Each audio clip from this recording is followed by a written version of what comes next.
participantes! Hoi Hellenikoi arithmoi. Numbers in Ancient Greek. Overview of what we will learn. Let's say that in Greek first. Episkopesis. Heis hemes melomen mantanin. Episkopesis. Heis hemes melomen mantanin.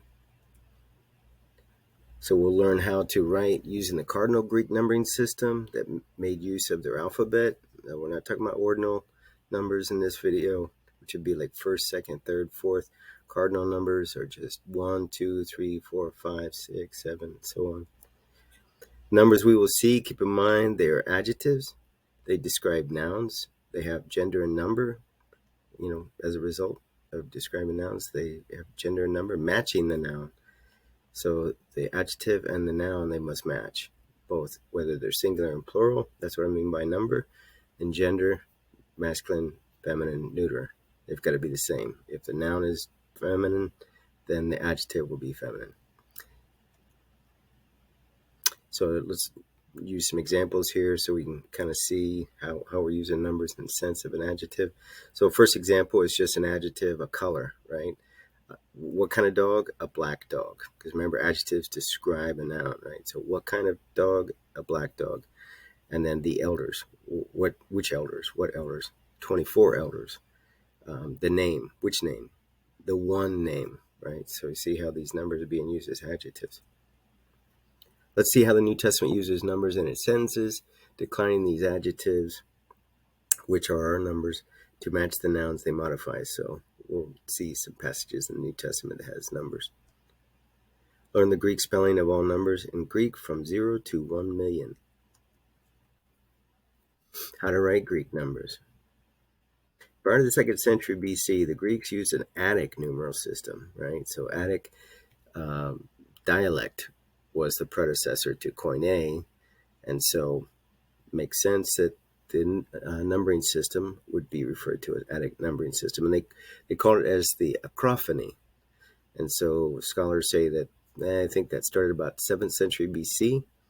In this system, symbols made from a collection of lines represent only powers of 10, with the exception of like the number 5 here. And so numbers are constructed from those. So basically we've got these lines. If you want to have the number 4, when you would have 4 lines and so forth, right, until you get to 5. Now, here's the thing. You might notice, with the exception of heis, here we're using a iota basically to represent heis, which looks like a straight line, right? But all these, the first letter of as a capital of each word, pente, deca. Okay, so we have a rough breathing mark with the epsilon, so it's like this capital eta, which looks like a H, and then chi is the first letter of kilioi, and murioi, we have mu as the first letter of that. So so for 10,000 we've got M, and chi for 1,000, and capital eta for 100, hecaton, and then delta for deca, pente, the P for pente is 5. And so that's this numbering system that's the predecessor to what we're really going to focus on. And then you can see as you just put them together, I mean, it's basically an adding, a summation of them, right? So it's like P represents 5. So if I take 2 ones or 2 iotas, I guess you think of it that way, then put that together with it here with a P, and you get a 7, right? And then you get to 10, and then we use delta, the first letter of deca, right? But then once you finally get to where we have these, like a delta inside this kind of somewhat modified pente. Actually, there's some variation where sometimes this is a gamma, looks like a capital gamma, which kind of looks like that here, except it has a little bit of a little stem right here. It doesn't quite look like a pente, but in any case, we got basically delta inside this P, right inside this 5, and so it's basically 5 times 10, right, which is 50, right? And so same thing here. So we've got Hekaton, so you get that, times 5, so you get 500. And then chi times pente, to get 5,000, right? And, mu times pente, and you get 50,000, and so on. So this is this system here. The one we're going to focus on, we'll see it in just a second, but even prior to that, there are many other systems. On the island of Crete, we have some of these much, much, much earlier civilizations than what we were just talking about. And so Aegean numerals is what was there, and these civilizations, and even scattered other places. But linear A and B, that's pretty much where this sort of numbering system has been found. The island of Crete in the Mediterranean Sea. But we're not going to focus on this system, as we said, or any of these systems. What we're going to focus on is a system that uses the Greek alphabet, and that pretty much came into existence, like we said, in the 2nd century.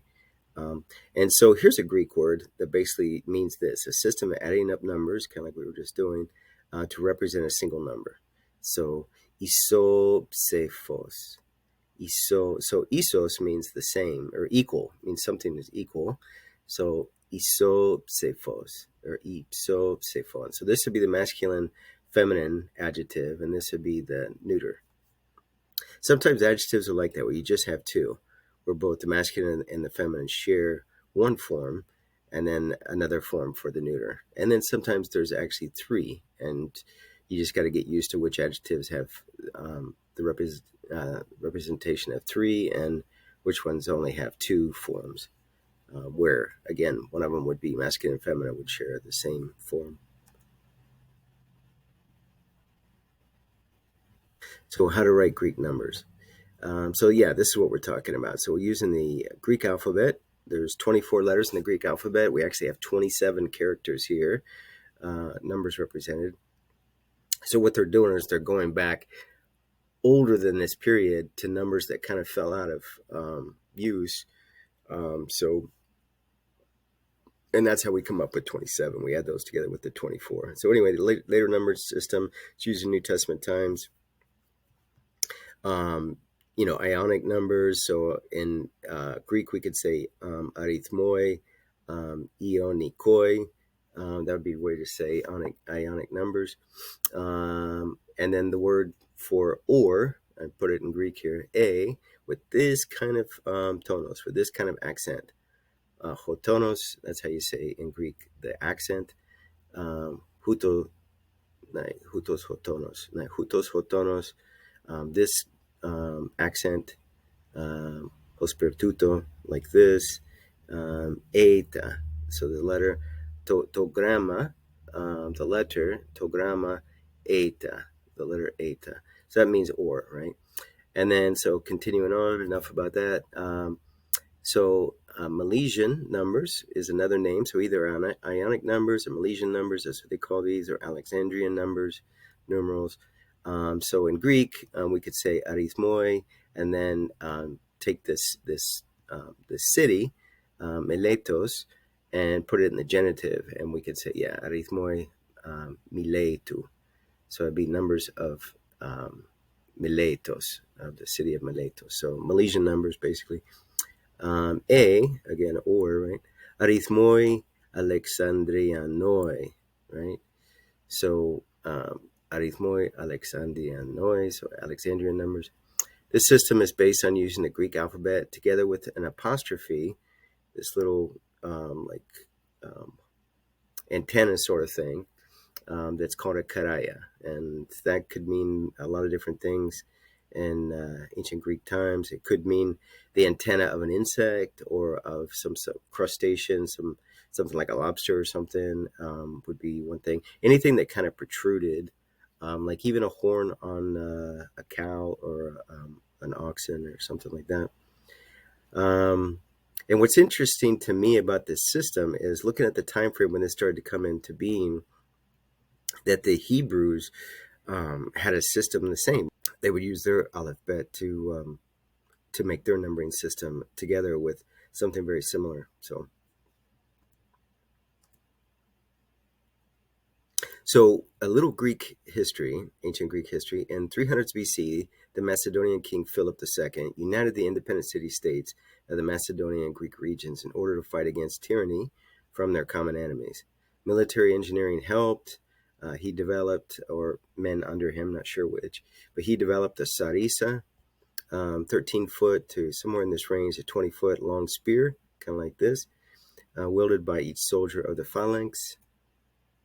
And yeah, definitely special thanks to Epic History TV, their channel, for being able to make some screenshots from their amazing Alexandria the Great, video that they made about his life. But the phalanx was basically, as it's depicted here, the whole military formation and how they work together, kind of synchronously, almost like a symphony orchestra, which was really necessary for as long as these sarissas are, the spears. It could be very dangerous if they didn't, have their act together. And so this was used not only by King Philip II, but once he died and then his son took over, Alexander used it quite a bit as well. Okay, after Macedonian King Philip II died, his son Alexander seized the throne. As I mentioned, he too, like his father, was a military general, but would achieve more than either of them could have ever imagined. And he made use of the phalanx that his father developed that contributed, I mentioned that, to the success of a 12-year constant series of battles. So Alexander started when he was age 20, and then he died when he was age 32, and it was just nonstop, sweeping from Macedonia, going eastward across that ancient world. We'll take a look at the map here in a second, and just campaign after campaign after campaign, success after success after success. Alexander had been schooled by famous Greek philosopher Aristotle. Aristotle's philosophy and military strategies that he probably learned quite a bit from his father proved massively effective to spread Greek culture, art, and language. Because this is the end effect. After Alexander died, that was the effect. I mean, Greek culture, art, especially the language, spread across the world, and it became the lingua franca. It became the common language, just kind of like English is today. And Alexander's empire, again, more images from Epic History TV channel. Appreciate them. Starting from Macedonia, and then just campaign after campaign, he crossed over here, Lydia, Lucia, Phrygia, Cilicia, Syria. I mean, just conquered all this area, northeast Africa here. Egypt, established the city of Alexandria. I think he established the city of Alexandria over here as well. He named him that. And here's Media, kind of. Now, this is showing after he conquered the Persians, but before the Persians, like the Babylonian Empire and even the city of Babylonia is still there, like he's conquered all of this, leading all the way towards China and towards India and Pakistan and all that, and just basically stopped there is kind of where his success stopped about the time when he died. Now, if we want to compare that map to a modern day map, so here we get the Mediterranean Sea and the Caspian Sea, right? So the Black Sea. And that would extend, about to here, I think. And then this part here, parts of Libya, modern day, of course, Israel. I didn't mention that. Palestine, Egypt, and all of, or much of this anyway, extending like this whole area, Turkey. Huge part of this this area here.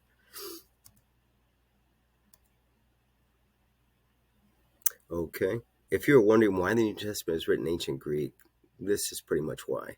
The Greek language kind of it was kind of a red carpet that was rolled out prior to Jesus' arrival, because when he would, dispatch his apostles into the world, now there's a common language between the people, and not to mention the New Testament being written in Greek, like is just a good way to distribute the message, right? Now, prior to that, actually, we're going to talk about the Septuagint, the first translation of the Hebrew scriptures here in a second. But after Alexander's death, about 832, in about 300 BC, his empire was seized and divided by his four military generals: Ptolemy, Cassander, Seleucus, and Antigones. One in particular is most notable was Ptolemy, down in the area of Egypt, the area that he took. He set up his capital there. It was a city that was already established by Alexander called Alexandria. Ptolemy's kingdom lasted the longest against the Romans because the Romans came in after the Greeks, and eventually, each of these four separate kingdoms took them down, and Ptolemy's kingdom was the last one to fall. And it was in the 1st century BC, probably somewhere around 30 BC was the last battle. The Romans just put the final touches on completely demolishing Ptolemy's kingdom and taking it over, making it part of the Roman Empire. During the reign of his son, named Ptolemy Philadelphus II, he began in the 3rd century BC to build the largest library in the world ever built. Now, as I understand it, this build lasted all the way, so that would be roughly 1,300 years, to about 1000 AD. Somewhere around 1000 AD, a fire broke out and just devastated the library, and so we don't have it today, which is really sad. We see a lot of early Christians referring, say around 200, Tertullian is talking about those Hebrew scriptures that were used to translate the Greek, and he's saying they exist in that library at that day. Now, that's a shame that we don't have that today because it's the Hebrew that we have, and people always use the Hebrew that we have, which is the Masoretic text, to point back where there's differences between the Septuagint. All the Septuagint, made, the Jews that translated the Septuagint made mistakes. Okay, so yeah, continuing on. So this Alexandrian library was really the driver for Ptolemy, apparently, King Ptolemy of Egypt, to want all of his conquered peoples, all of their wisdom literature. This included the Hebrew scriptures from the Jews in Palestine to be translated in the Greek language. So this would become known as the translation of the 70. It was the Jews that decided to dispatch 72 translators, actually, not 70, but Jews are just referred to the translation of the 70. So it was 6 from each of the 12 tribes. And later in the 3rd century AD, in areas where they spoke and wrote Latin, this became known by the Latin name, the Septuagint, which for the Greeks, it was ta hebdomekonta, because that's how you would say the 70. And, this is the scriptures that the New Testament quotes quite extensively, more than the Hebrew Masoretic. It just matches quite often much better to the Septuagint. So why did the new 2nd century BC Greek numbering system become like the Jews' system? So again, the Jews, they take their alephbet, first few letters, aleph, bet, gimel, dalet, very similar to the Greek system, alpha, beta, gamma, delta, and they combine it with some sort of karaya. I can't remember what it's called in Hebrew. And yeah, they got a numbering system where they're using their alphabet, just like these Greeks started doing. So I'm just wondering, with the encounter of these Greeks here, together with the Jews, with the Septuagint in the 200s, the 3rd century BC, if that didn't have some sort of connection to why eventually, apparently, according to scholars, 2nd century, this is when this system took hold. And so I just find that an interesting coincidence, if it's not actually a cause and effect there.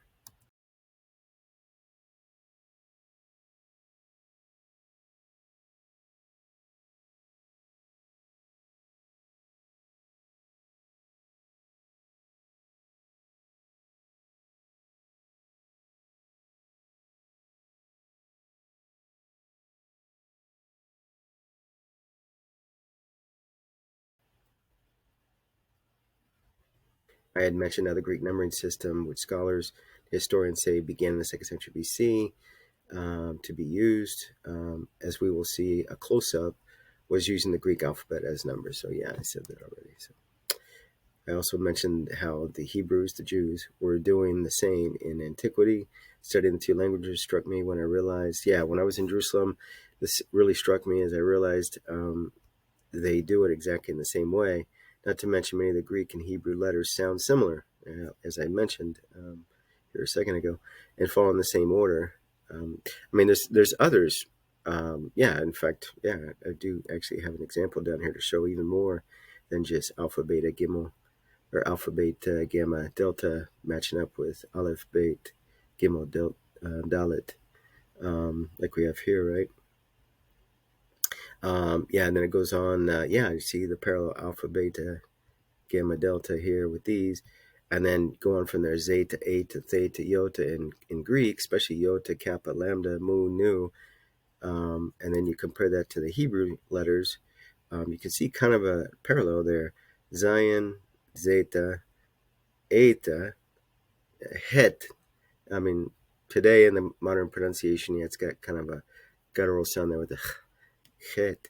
But theta, tet. Now, most scholars don't believe that that th sound that we use in English that also made its way into the Rasmussen pronunciation that are used on this channel. And there's a huge worldwide community of people that speak ancient Greek, whether it's Attic or Koine Greek, that use the Rasmussen pronunciation.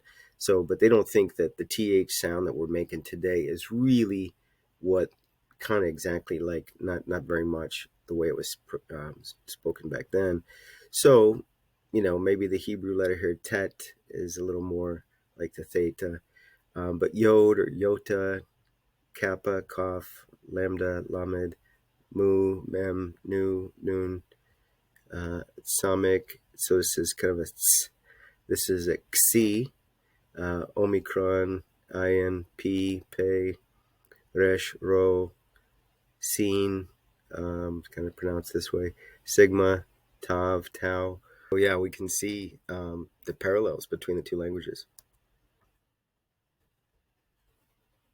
So the numbering system used during the New Testament times. So again, revisiting this chart, which we've already seen, together with the karaya, that's what we're doing with all these letters. And so, yeah, so from alpha all the way to theta with this little karaya, together with, this would be d gamma, or this would be the stigma. Sometimes you would see numbers written with this. Sometimes you see numbers written with this to represent 6.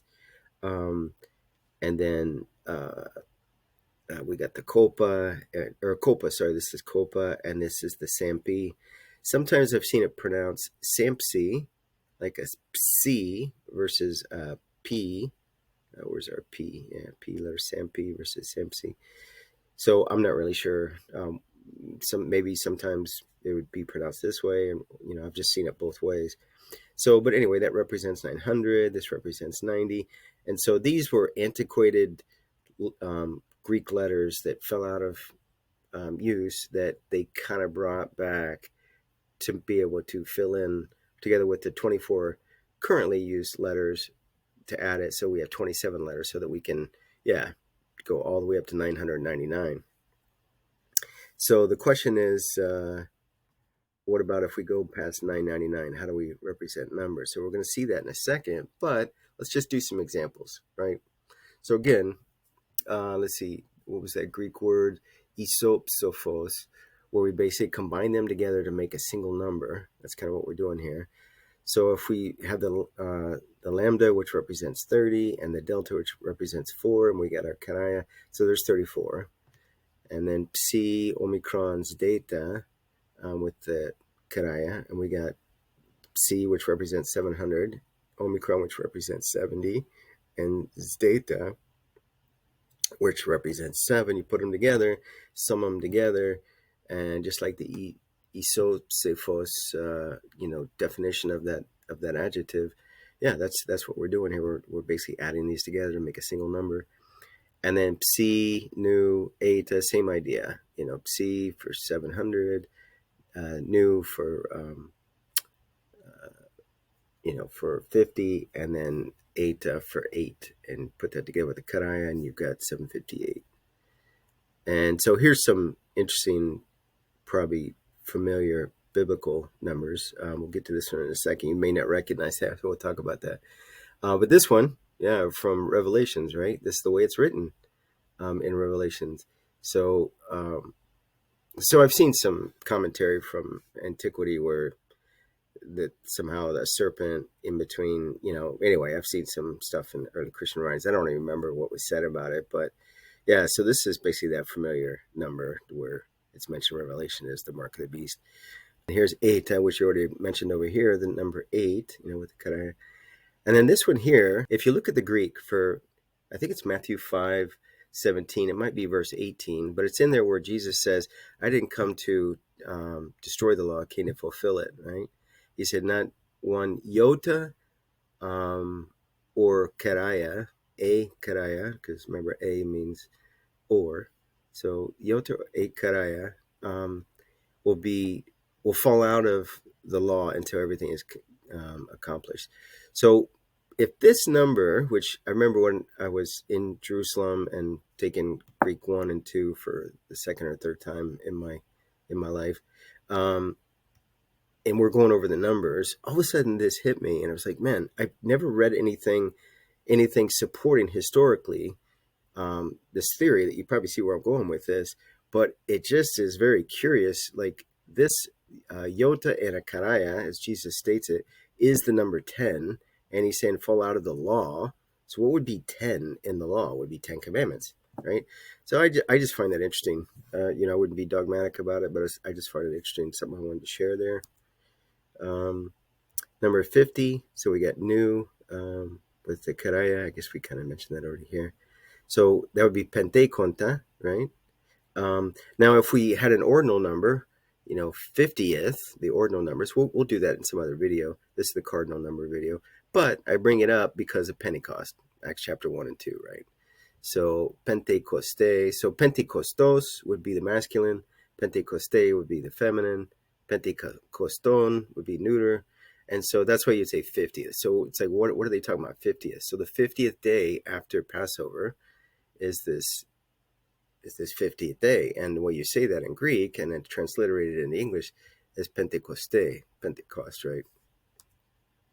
Maybe you never knew that, because I know when we see a lot of transliterations in our Bibles, a lot of times we just recognize the name, but we don't really know what it means until we start unpacking that. It's like, okay, is there something I need to know about Hebrew? Is there something I need to know about Greek, to where actually we can tap into the meaning of things? And that's another reason why we should learn Greek and Hebrew. So now, what about numbers greater than 999? I had mentioned that. The Greeks use a superscript iota or a subscript iota. We see both in the ancient corpus, right? Now, I use that word corpus.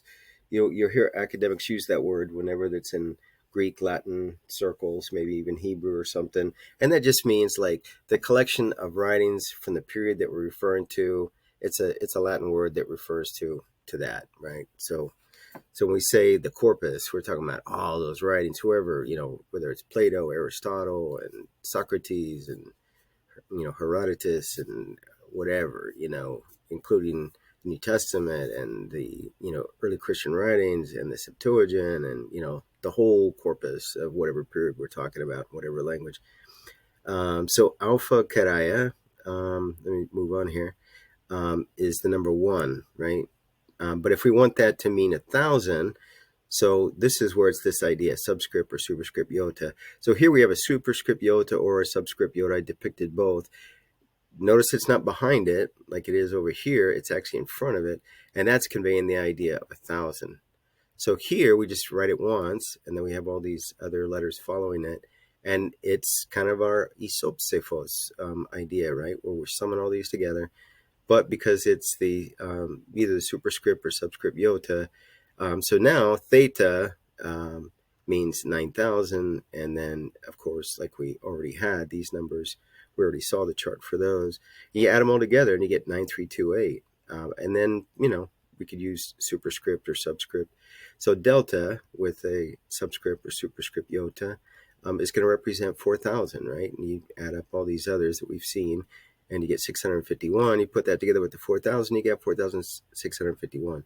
Now, what if we need to go numbers bigger than 9,999, right? Well, now we've got our mudioi. Remember, we saw that from before. This is kind of almost like borrowed, sort of, a little bit, from that other system, the acrophony system. But here, it's not just borrowing the mem as a, or the mu, sorry. I'm speaking Hebrew there, sorry. As our 10,000 number, right? But by actually putting right above it, whatever numbers, here we've got 3, here we've just got 1, whatever that number is, we multiply that. by it being stacked like that. We multiply them. And here in this case, if we had alpha here, it'd be, why would we do that, right? 1 times 10,000, we just say Murioi, right? But, by beta, which is 2, we have 2 times 10,000, right? And then here, like this number we had up here, 777, that we already established. If we put that above there, now we take that number and multiply it by 10,000, and we get 7,770,000, right?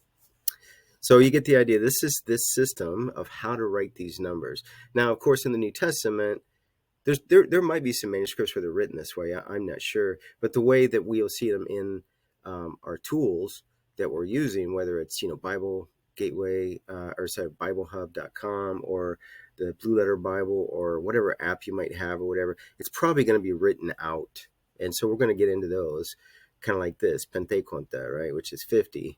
We're going to get into those numbers of writing them out, because that's the way, when we look at them in the Greek New Testament, that's how we're seeing them. We're not seeing them symbolized like this with what they're actually, like these numbers to us, this is what this is to them, right? To the ancient Greeks.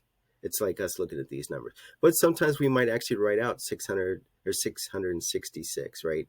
With the alphabet, right? And so that's what we see in our Greek New Testament. That's what I'm saying, right? Yep, so I already mentioned that. Yep. Okay, so let's do a little comparison here real quick.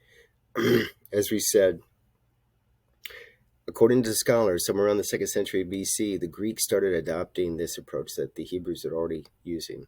So let's just see a little similarities here. So if we look at some, I just randomly picked these numbers here. This is just to give you an idea. The number 1, so aleph, and then alpha in Greek. And so, yeah, Hebrew uses a marker to the left, right? This little gerish, as they're calling it, to indicate its number, whereas the Greeks started using a keraya, right? Now, since Hebrews write from right to left and Greeks from left to right, it would make sense that it would kind of be a mirror image there. Hebrew letters, there's 22 letters in its alephbet, and the alphabet for the Greeks, 24 letters. Now, plus they adopted 3 additional letters that had fallen out of use. That gave them 27 letters for their total number range. That gives the number range capability from 1 to 999. And then the Hebrew alphabet has the number range with its 22 letters from 1 to 499, the way they express it. So let's just look for a couple examples to see. So yeah, the number 2, as we would expect, beta with the karaya, and then here bet with the gerish.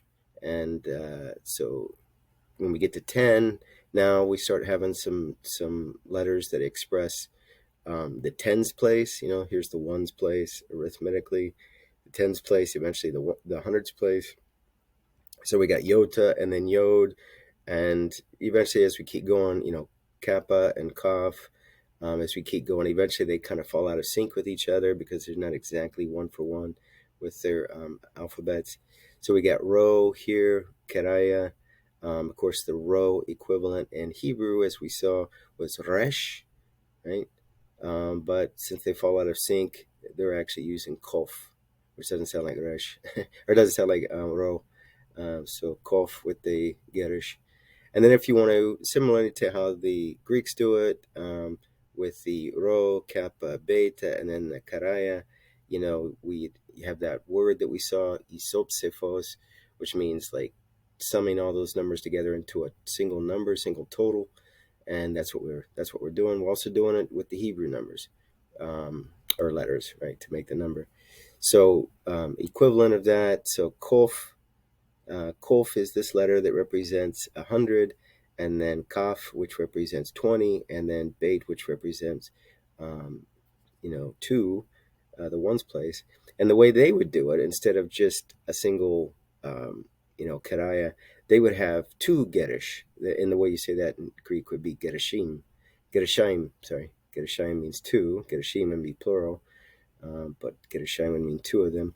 And they have 2. So it's a little different there, but very, very similar. So I just wanted to share that so you can see the similarities. And if you look at the implications of the timeline of this coincidence occurring, not to mention that one of the names for this numbering system that the Greeks adopted was called the Alexandrian numbering system, that would make sense that this encounter of the Jews in the 200s for the translation of the Hebrew scriptures into Greek would somehow have a connection to all of a sudden this numbering system of them using their alphabet to represent numbers in this way, all of a sudden within a century started taking place. So you tell me, is that a coincidence, or is the Greek numbering system, this numbering system, being derived and that they learned that from the Hebrew, from the Jews? Murioi? Okay. So in Greek, tomen proton, mathomen udena kai henna, right? So this is the accusative of these two numbers, which is basically nothing or zero and one, right? And it's the masculine form of it, right? The masculine form. So here's what we're saying. So the first thing is the aorist tense. So that's what we're using. So when we're talking about the first person, it is almost like the idea of the imperative. We don't use the imperative. We use the imperative mood for second person, which is you singular or y'all plural, right? Or third person, like they or him, he, he, she, it kind of thing. Third person, we use the imperative. But for the first person plural, we don't. We actually use the subjunctive.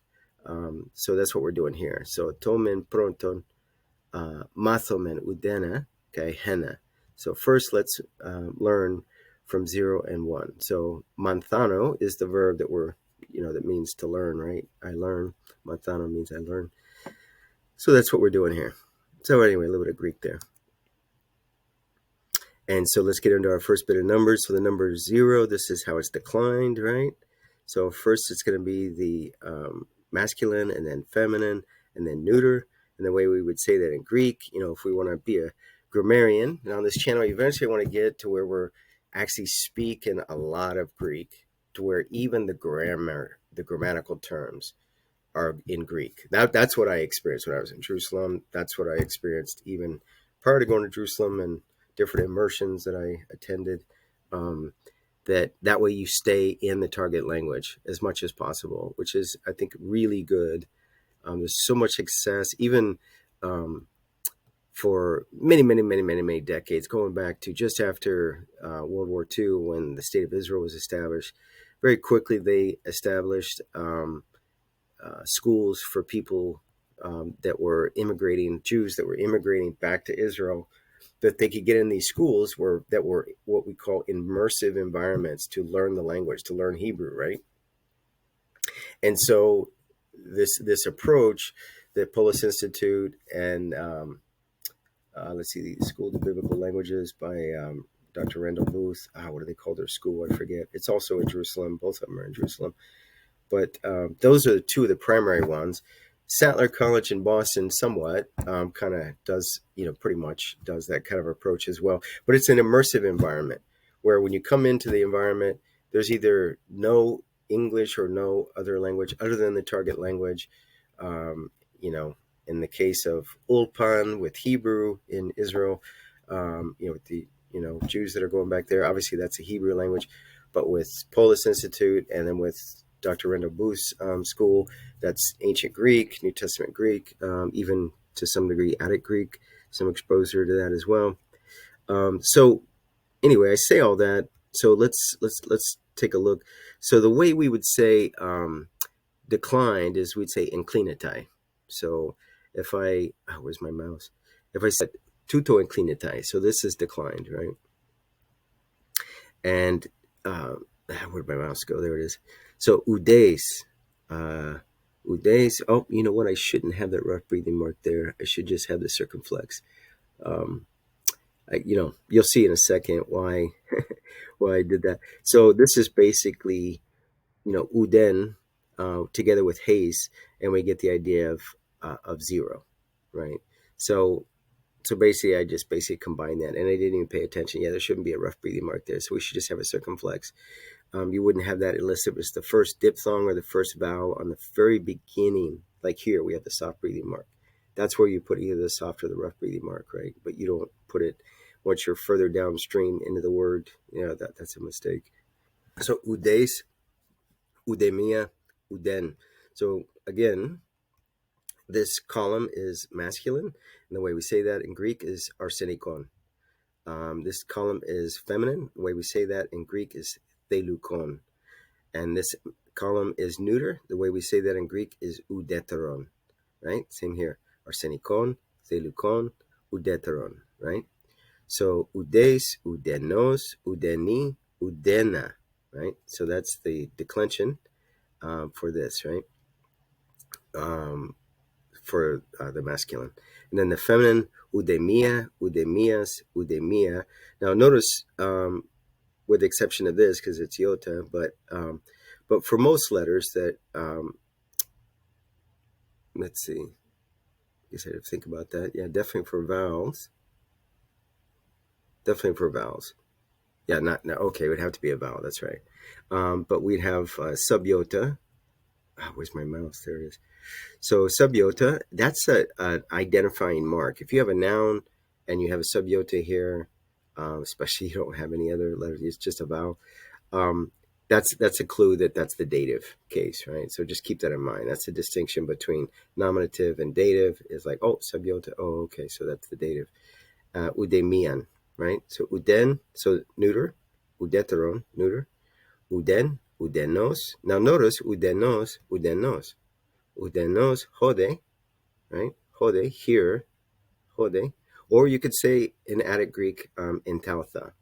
That would be here as well, entaltha. So hode, or entaltha, we could say either one. So hode and udenos kai udenos. So they're the same, right? To auto. That's how you'd say the same. To auto. So I'm using the neuter, to auto, right? To auto. So we'll see that more in the future, but that's how you'd say the same. Udeni, udeni. Okay. Okay. You see it different here now. Nominative and accusative for neuter and masculine are not the same. That's where the distinction is. But for genitive and dative, they're the same, right? That's also true in second declension. This happens to be third declension, but yeah, even in second declension. Yeah, and so yeah, that's pretty much that. And so for the number one, very similar to what we just saw there. So heis, henos, heni, henna, right? So here we get hen, henos, heni, hen. So for these first few numbers, we're going to see like 0, 1, 2, 3, 4. There's some declining going on. But once we go beyond that, until we get up to the number 200, we don't have any declensions. It's just one form. That's the number, right?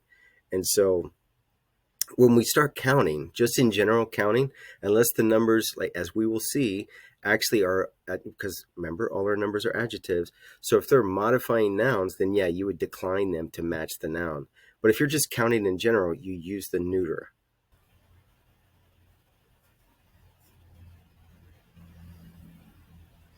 Okay, to de deuteron, mathumen apple du mekri deka.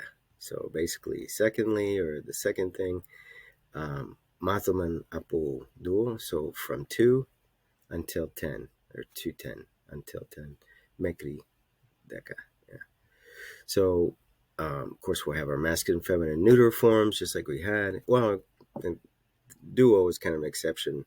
Our numbers 0 to 4 are pretty much declined. There's not much going on with duo.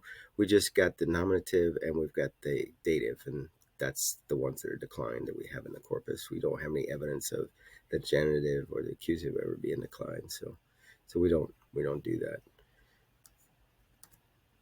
So again, yeah, duo, do see, right? And this is the movable new.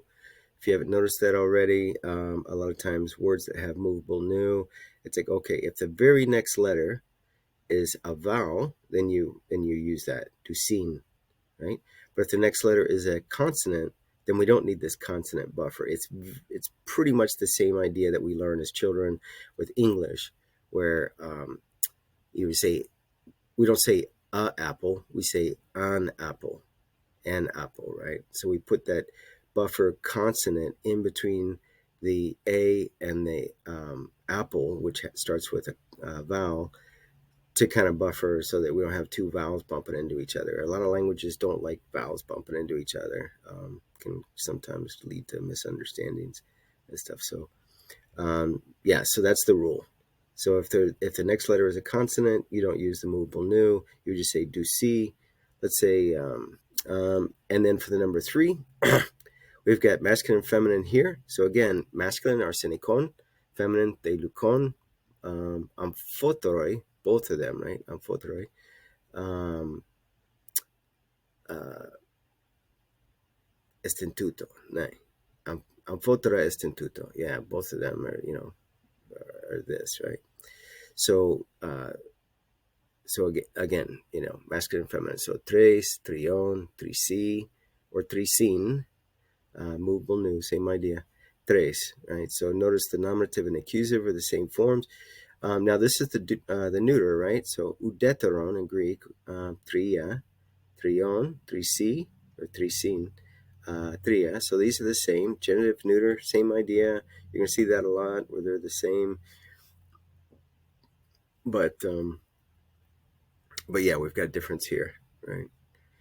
So, well, between tres and tria, right? That's what I'm saying. But yeah, as always the case with neuter, the accusative and the nominative case, the nominative and the accusative are the same form, right? Now this happens to be, with third declension, sometimes you get the nominative and the accusative to be the same form in the plural. It happens. I don't want to say it's common or it's not uncommon, but with third declension, sometimes some of the forms it's like that, yeah.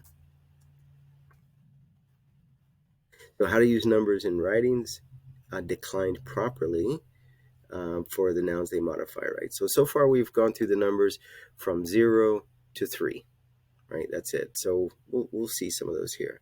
So in Luke 16, verse 13, we've got udes, dunatai, dusi, kuriois, right? So because we got plural dative, we're using the number 2. And of course it's plural.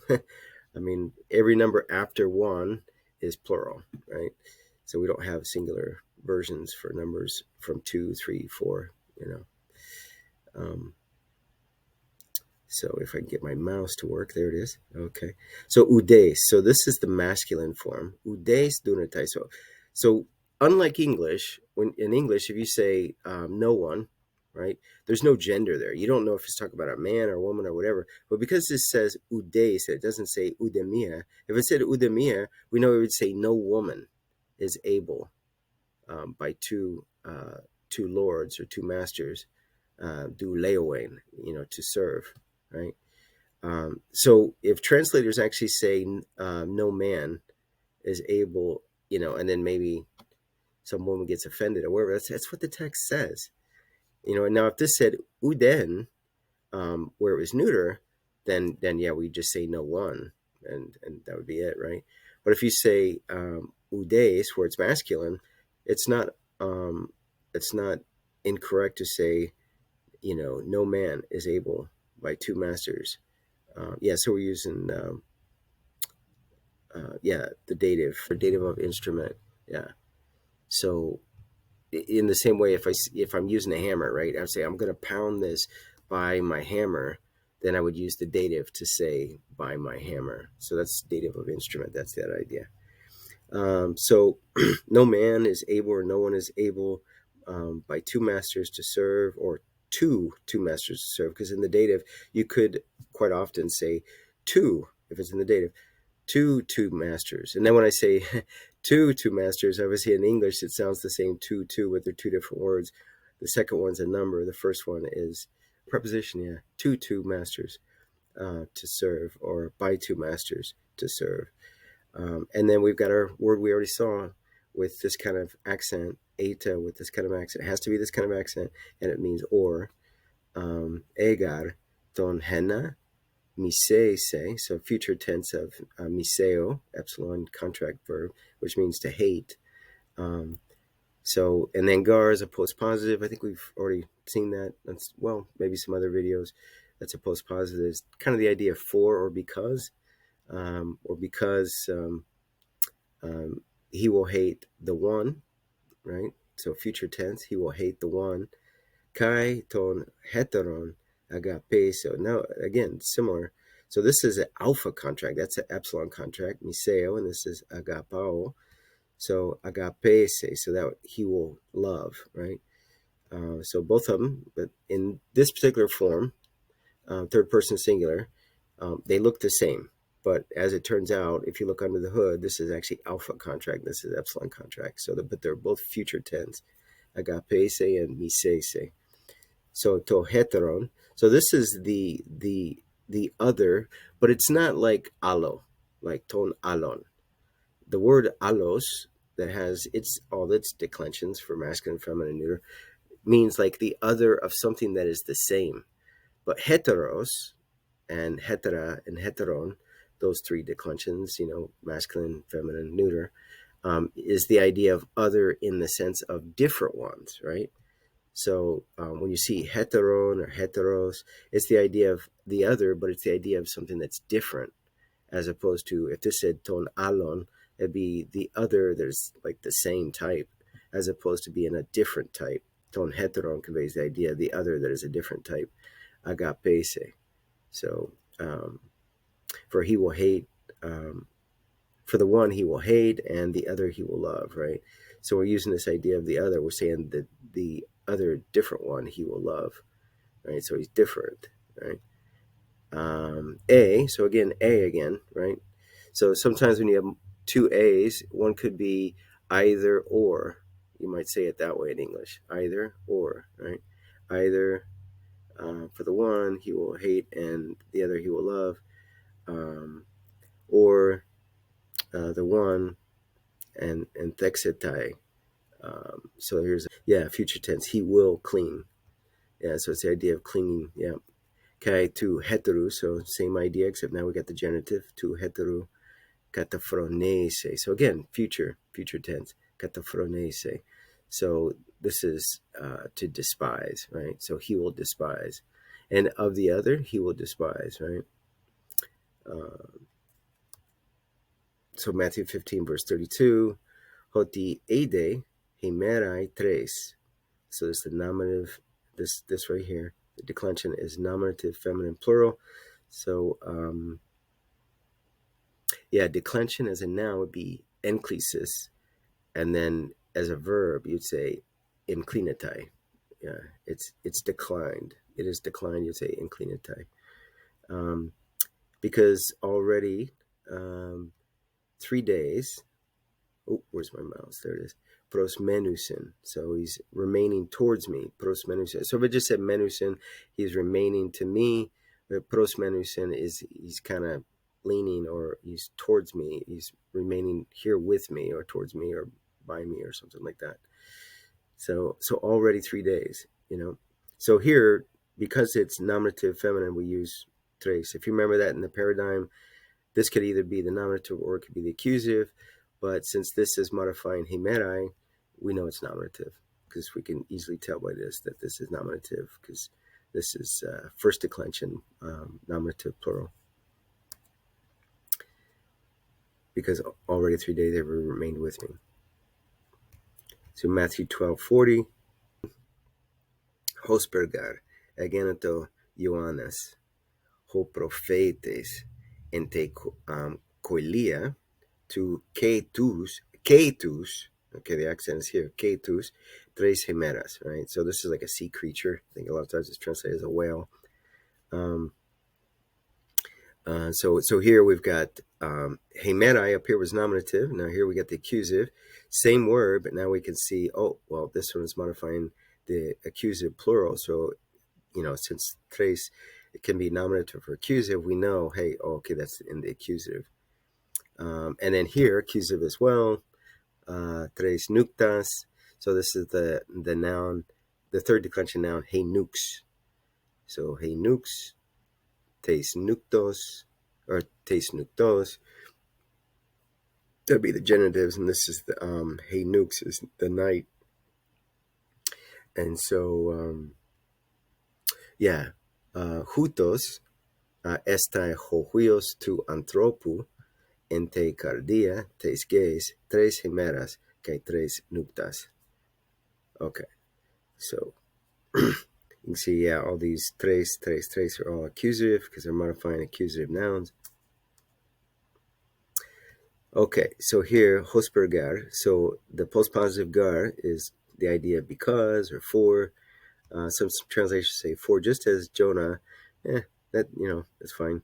Or because just as Jonah the prophet, because this is because in the sense of, cause and effect from the previous statement. Usually that idea is, maybe you've heard of prothesis and apodosis.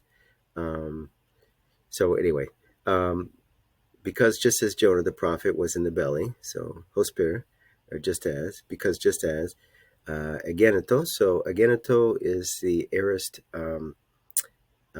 indicative mood, basically the simple past tense of genetai, right, which is quite often used. It's the idea of something becoming something, changing state from one thing to the other, but it's used a lot by Jews when they were speaking Greek, not so much by Greeks, of the idea of something coming to pass, something happening. Here, hospergar, ageneto Ioannes, ho prophetes, and so that's why, just as Jonah the prophet was in the belly of the great fish, genetai kind of is real similar to the to be verb, ami, right? Whereas ami is something that is in a state, it's not changing. Genetai is something that is changing from one state, changing to the other. And so it's becoming something. We would say become in English, as opposed to something that is. So ami and estin would be the idea of something that is, versus, ami, of course, would be I am. But versus genetai, or past tense, ageneto, is the idea of something that became something, something else kind of thing, something changing. But just as Jonah the prophet was in the belly of the sea creature, 3 days and 3 nights, so yeah, o prophetes, ente koilia, in the belly, to ketus, this is third declension, of, like I said, sea creature. Tres hemeras, so it's going to be an accusative. Kai tres nuptas, hutos estai hoios. So now we're using the to be verb, but now this is the future tense of it. So instead of it being estin, it's future, so it's estai. So if it was present tense, it would say hutos estin hoios, but it's not present tense, it's future tense, so it will be. So hutos hoios tu anthropu, the son, tu anthropu, so we got the genitive, tu anthropu, of man, will be. Where will he be? In te cardia, in the heart of the earth, 3 days and 3 nights. And we see in Acts chapter 2, Peter quoting from Psalm 16, Psalms 15 in the Septuagint, Psalm 16 in the Hebrew, that is basically talking about the Christ being in Hades for 3 days and 3 nights. Some translations, going back to King James tradition, going all the way back to William Tyndale in the 1500s tradition, first English translation from the Greek, Textus Receptus, that Erasmus did. William Tyndale's English translation was that. He started translating words that should be translated as Hades, making a distinction from that, from Gehenna, which is the lake of fire, as the early Christians understood it. Those are 2 different places, and they translate them both as hell. And that's one of the problems and the stumblings of misunderstandings in the King James tradition, is they've got this word hell for both Gehenna and Hades. So here, when Jesus is talking about going into the heart of the earth, he's talking about going down into Hades for 3 days and 3 nights, as the scriptures say. Or the Hebrew would say Sheol. Yeah, Sheol. So Hades in Greek, Sheol in Hebrew, same thing. So if you found some passages in the Hebrew that said or Sheol, and you go look them up in the Greek Septuagint, they'll say Hades. Yeah. So this is the heart of the earth. There you go. So how to use indeclinable numbers in writings with nouns they modify. Let's see some examples of those. Numbers that don't decline, right? So, kai elthen ho deuteros legon. So, and the second went saying, right? So here we got a participle, we got a past tense verb, and so they're cooperating together to say, well, this action is taking place at the same time that this is. So and he went. The second went, saying, and while he went, he's speaking while he went, right? He mena su, the mina, I think that unit of money. He mena su, and yeah, so this is plural of that. Sorry. Yeah. So he mena su kuye poyesen pente mena. So anyway, point being is we see the indeclinable number here. It's not declined to match the noun, where it be plural and accusative. It's always this way, no matter what noun that it's modifying.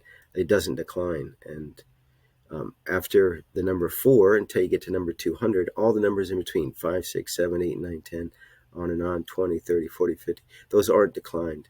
So here we got number 5. It's 5. It's always going to be 5. And then epende kai tuto kai su ginu. So here's the su ginu. So second person singular. So su, second person singular. But this is the middle passive form, right? Su ginu epano pente poleon. And kai epen auto kurie. And let's see. Eke deca menas. So, yeah, so anyway. Oh, I guess I didn't have the translation there. Okay, so anyway, let's talk about it. So, epende kai tuto. And so he said to this one, kai su ginu, so you become over 5 cities, or you become, literally, you become over 5 cities. Or you, I think I forget how some translate it maybe as you govern over 5 cities, but it's, the verb is, genitai, like we already talked about. It's in the second person singular. So you become over, epano, so, over, like being like an overseer or something. Pente poleon. So here's polis. Hey, polis is a third declension noun, and this is the plural genitive declension for it, right? Kai epen auto, and he said to him, Kurie, so here we got the vocative form of kurios, because he's talking direct address. Vocative is used for direct address. Kurie, eke deca menas. So he's like, have 10 minas, 5, these units of money here. Have 5 minas. So here we got Revelations, chapter 1, verse 20, ton musterion, ton hepta, asteron. So we got the article, ton asteron, and in between, we've got a number that's basically acted as an adjective, but it's indeclinable. So we see that. So the mystery of the 7 stars, whose, relative article, we'll eventually talk about those, of which Ades. So here, I guess we don't see I guess you'd have to see the passages before that to see context, see who the subject is about. But anyway, second person singular form of this verb. So it's saying, you saw, epites dexias mu. So you saw upon my right, kai tas hepta luknias tas crusas. So you saw upon my right and the 7 lampstands, the 7 golden lampstands, right? So we've got the attributive form here. Hepta is in the attributive because it squeezes between the article and the noun. But also another way of writing the attributive is where you repeat the article and then you have the adjective after it. And so we've actually got hepta and crusas, both. But this is declined, so crusos is gold, right? So we got the plural accusative here to go with the plural accusative noun. Tas luknias. So the 7 lampstands, but it's the 7 golden lampstands, right? So hoi hepta asteres, so the 7 stars. Angeloi ton hepta ecclesion, so of the churches, of the assemblies, literally, of the 7 assemblies or 7 churches. So the 7 stars, angeloi ton, the angels of the 7 churches, asin, or the asin, so we got the to be verb there. So the angels of the 7 churches are the 7 stars. Kai hai lukniai, hai hepta, asin, and so the 7 lampstands are the 7 ecclesiae. Hepta ecclesiae. Now, if you look this verse up in your Bible, you're going to probably see a little different word order. And I thought maybe by rearranging this, because Greek gives you the liberty to move things around because it's an inflected language. In other words, like, these endings, these suffixes that indicate its role in the sentence. English is not like that. So we got to be real careful in English with word order. English is a language where word order is extremely important. And there's not that many cases in Greek, certainly for, like I said, what we're talking about, word order for whether an adjective is in the attributive mode, or whether it's predicate mode, or substantive mode, or something like that. Or even with prepositional phrases, okay, you got to have the preposition, and then the article or the object of the preposition will follow it. Things like that. Yeah, okay, that word order in that sense. But in general, like nouns and verbs and lots of the words in the sentences are really rearrangeable, and the meaning is basically the same. Word order is used in Greek quite a bit, putting things further towards the front of the sentences. You might say rearrange something that sounds kind of strange in English first because you're emphasizing that, right? So you heard the intonation of my voice where I emphasize that, right? Well, that's kind of what putting it before something else does in a Greek sentence. So Revelation 4, okay, I didn't write the verse number, but yeah, it's before verse 8. I'm not sure what verse that is. Might be somewhere from verse 1 to 7, somewhere. It wouldn't be verse 7, that's why I got the ... But anyway, kai epitus thronus ekosi. So we got the number for 20, and it's indeclinable. Again, all the numbers from 5 to 200, like 20, is indeclinable. However, the number 4, like I said, from 0 to 4, there's declension. So here we've got the plural accusative. Of course, the number 4 is always plural, but we got the plural accusative. So presbyteroi. So because this is plural accusative, we need our 4 to be plural accusative. But since this is indeclinable, it's not declined, right? So epitus thronus ekosi tesseras presbyterus kathimenus. So upon the thrones, 24 elders are seated, right? Or they're sitting, right? So this is basically a middle passive voice for a participle of the verb kathemai. So verse 8, kai ta tessera zoa, stoa. So zdoon is singular, stoa is plural. It's neuter. It's a neuter noun that means basically an animal, or basically an animal. I think it shares the root with zdo. Theta, alpha, omega is the is kind of the form of the verb that means life, to live, right? I live. So it's actually uncontracted, so you'd say it's do, ego is do, I live, right? But anyways, doa, doon, that's it's very similar in Hebrew, because the word for life and for an animal kind of shares the same root, and so we get the same idea here.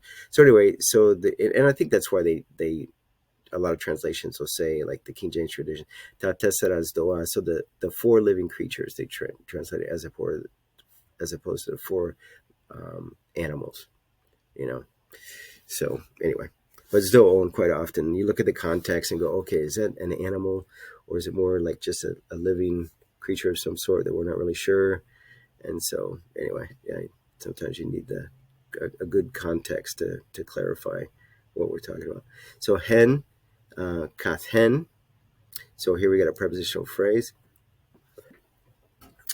So one against one of them, or one according to one of them, maybe. Ekon ana peturgas. So let's see, peterux. If we had a xi, that would be the nominative singular, third declension, and then the genitive singular would be petu. Peterugos. Omicron sigma would be the genitive, and this is the peterugas. That's difficult to say. Peterugas. So this is wings. Peterux is a wing, hepeterux. So this is the accusative plural, and that's because we got hex, which is 6, right? So 6 wings, And ana, even though sometimes it can mean like going up, and sometimes it can mean the idea of again. Sometimes it's used in the sense of saying each one, right?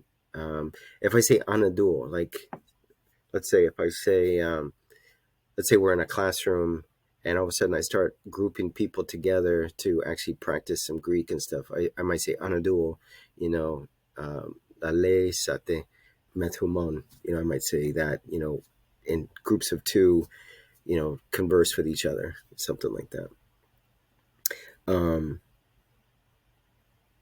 Yeah, so where we at? So one against the other of them. Where's my mouse? If I get my mouse back. Having each 6 wings. That's kind of the way we would say it. There's another word for each, but anyway, yeah, the way that this is used in ana, that's kind of what we're talking about. And then, but the key is because we've got this in accusative plural. This is indeclinable. So there's the example. This is declinable, so that's why we see the ta tesseras doa. So whether that's neuter plural or whether it's accusative plural, it's the same form for this noun. And so, of course, we need to put this declinable number, which is number 4, to make it match, right? And same with, haste, mia, hen, number 1, right? So this is neuter because, yeah, we're just talking in general. It's not modifying a noun. So that's why, it's just one against the other, one according to the other of them. So that's why we're using the neuter. Okay, now Revelations chapter 4, verse 10. Okay, pesuntai hoi ekosi tesseres presbyteroi enopion tu kathimenu epitu throno. Okay, so I wanted to illustrate the indeclinable number here. We already illustrated the indeclinable number ekosi, which is 20. Of course, these are declinable, tessera and hen. Hex is indeclinable, just like ekosi. Hepta is indeclinable. Deca is indeclinable. Pente is indeclinable. So we're using it attributively, but, because it's squeezed in between the article and the adjective, which is basically, actually, yeah. So here's the noun. And so ekosi tesseres. So of course this is declinable, but this is indeclinable, and both of them are adjectives acting attributively, modifying presbyteroi, right? And so that's why, because this is plural nominative, these have to be, well, this one has to be plural nominative, but this is indeclinable, so it's a one size fits all kind of thing. And then of course we got the verb here, besuntai. Okay, so the stem, when it's present tense, is pipto, right? So if we were going to make it middle passive, well, in this case, yeah, the form of it is middle passive, but when we have the circumflex, there it is. When we have the circumflex over it like this, sometimes the middle passive is used actually for a marker to indicate future tense, and that's what we have here. So basically the stem reflects that is typically used in the aorist, but then this ending, middle passive together with the circumflex. So pesunte. So yeah, and sometimes with some verbs, and you just have to kind of memorize them, they use the, for the future tense, they use the aorist stem together with the middle passive to indicate future tense. So this is future indicative mood, middle passive form. Yeah. So this is basically the 24 elders will fall down, and nopion tu kathimenu. So in front of the one seated upon the throne, epi tu thronu, upon, with the genitive. Epi with the genitive quite often is upon, right? So pleistoi ton arithmon uk enklinontai, right? So pleistoi meaning most of them, or the majority of the numbers, are not declined, right? Most of the numbers are not declined. Monon apogenos mekri thesaron. So only from 1 until 4, right? Only from 1 to 4. So we haven't looked at the number 4 yet. Well, other than the examples we just saw, we'll look at the whole declension here, the whole paradigm. So we got the nominative, and then we got the accusative down here. So of course it's plural, right? Because anything greater than 1, and they're all plural. So thesares, so this is third declension. This is the pattern for third declension. Plural nominative, you got this epsilon sigma, you can see that. Yeah, these are the kind of endings for third declension, plural. So thesares, thesaron, thesarsi, thesaras, right? So notice the genitive again, genitive and dative are the same. Thesaron, thesaron. So, and then of course the nominative and accusative for the neuter are the same, which is always the case. Thesara, thesara. That's number 4. Okay. Now before Koine period, kind of more Attic. This is something that you'll see a lot, where you have sigma sigma together, whether this happens to be adjectives or nouns, or even in verbs, keruso, which means to proclaim or to preach, right? If you look at its version in Attic, it was with tau tau, right? So here we got tesares, we got tetares, tetara, right? And like somebody might say glossa, glossa, which is sigma sigma, which is the noun heglossa, the tongue, or it could mean the language. Well, if somebody's using an Attic dialect, they would say heglota, glota with tau, right? So anyway, just pointing that out, make you aware of that. Okay, and then indeclinable ones, or at least some of them, up at the number 10, pente, hex, hepta, octo, enea, deca, right? And again, let me say this: if you're going to count, you would use the neuter for all these declined ones that we've done. So let's start with 1, hen, duo, tria. Tria was the neuter version. Tessera is the neuter version, right? Unless you want to use the Attic tetera. And then you would go to pente, hex, hepta, octo, enea, deca. So how to use numbers in writing to claim properly? Yeah, we said that already. So continuing on to what we already started there. Numbers 0 to 4 are declined, as we said, but the rest until we get to 200 are not declined. So from 5 to 199. So just repeating that, reminding you of that. From 200 onward, these being adjectives are declined for the second declension, right? So we've seen a lot of third declension up till now. Now from this point forward, from 200 on, now the masculine and the neuter are not third declension anymore. Now they're going to be second declension pattern. But the feminine is still going to follow the first declension pattern, which is what we've already seen. So at least that's consistent, right? From 30 to 90, the suffix is conta. That implies the tens place, arithmetically. And then from 200 to 900, instead of conta, we see kosioi. Now again, so this is undeclined, or indeclinable, right? Not declined. So, but here, these are declined, right? So that's why we got the masculine nominative, feminine nominative, and then neuter nominative. Kosioi, kosiai, kosia. So this implies the hundreds place arithmetically, right? And then from 20 to 1,000, so we got a kosi. Again, till we get to 200, they're not going to be declined, right? So a kosi, meaning there's only one form. You always say it this way: a kosi, tria conta, tessera conta, pente conta, hexe conta, which is nice. I mean, you don't have to memorize as much, right? Hexe conta, hebdome conta, ogdoe conta, enene conta, hecaton. So that's how you say 100, hecaton. And then we get to 200. Now we're going to be declined. Diakosioi, diakosiai, diakosia. And then 300 is going to be triakosioi, triakosiai, triakosia. You're going to see a pattern here.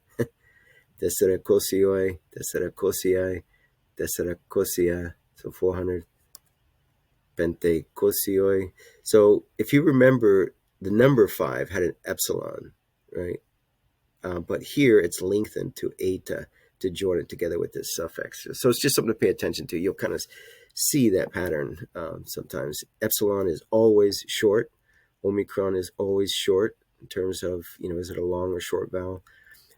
Eta is always long. So anyway, just something to notice, that the epsilon basically linked into an eta. Pentekosioi, pentekosiai, pentekosia,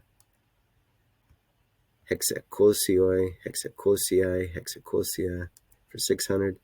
And then 700 would be heptakosioi, heptakosiai, heptakosia, 700. Now notice we start out with 7 right in the beginning, right? But then when we jump to 70, all of a sudden we got this hebdomade business. Why wasn't it something more like this? Well, once we get to 700, it kind of picks up where we left off with the number 7, which was just hepta. That's how we say 7, hepta. And then we say 700, heptakosioi. So why isn't this heptakonta, right? Why not? I don't really know. Similar here, there's some differences. But hedomos is the idea of a week. So 7 days, hedomos. So, if that's any consolation. Same with, we'll see for 8, the number for 8 was octo, was omega, octo. But now it becomes alpha and joined together with the suffix. Octakosioi, octakosiai, octakosia for 800. And then back here we had ogdoe konta. So a little difference there. And then enea, just for the number 9, enea. So we had basically new. So epsilon, new, epsilon, alpha for enea. And now we just have one new. And then we've got one here again with a little connecting vowel to the suffix and an konta. Why that happens, I don't know. But here we go. Kind of shortened even from enea, even shorter, is kosioi, and kosiai, and kosia. And then kilioi, kiliai, kilia. So this is something, since it's in the New Testament, I thought I'd mention. We've been looking at all adjectives, and this is how you would say the number 1,000 if you're using it as an adjective, right? But if you're using it as a noun, you don't say kilioi or kiliai, kilia. You would say the noun. Remember that the nouns don't have these different genders. Nouns are always what they are. You got to just memorize it. It's like, okay, oikos, that's masculine, second declension, and it means house. Oikia, that's first declension, and that's and it means house, right? And so here, it's talking about the number 1,000. Of course, it's going to be plural, but this is feminine, right? So hai kiliades. So the 1,000. If you're just referring to the 1,000, the 1,000 what? The 1,000 something, whatever in context that's already been described. And then the genitive, and then the dative, and then the accusative, right?